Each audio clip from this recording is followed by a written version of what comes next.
شروع اللہ کا نام لے کر جو بڑا مہربان نہایت رحم والا ہے۔ اے پیغمبر صلی اللہ علیہ وآلہ وسلم، اپنے پروردگار عالی شان کے نام کی تسبیح کرو، جس نے انسان کو بنایا، پھر اس کے اعضاء کو درست کیا، اور جس نے اس کا اندازہ ٹھہرایا، پھر اس کو رستہ بتایا، اور جس نے چارہ اگایا، پھر اس کو سیاہ رنگ کا کوڑا کر دیا۔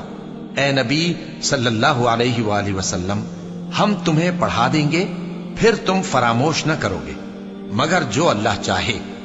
وہ کھلی بات کو بھی جانتا ہے اور چھپی کو بھی، اور ہم تم کو آسان طریقے کی توفیق دیں گے، سو جہاں تک نصیحت کے نافع ہونے کی امید ہو نصیحت کرتے رہو۔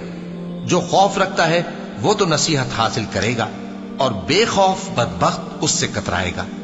جو بڑی تیز آگ میں داخل ہوگا، پھر وہاں نہ مرے گا اور نہ جیے گا۔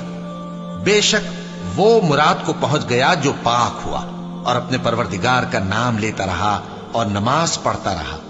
بات یہ ہے کہ تم لوگ تو دنیا کی زندگی کو ترجیح دیتے ہو، حالانکہ آخرت بہت بہتر اور ہمیشہ باقی رہنے والی ہے۔ یہی بات پہلے صحیفوں میں بھی درج ہے، یعنی ابراہیم اور موسیٰ کے صحیفوں میں۔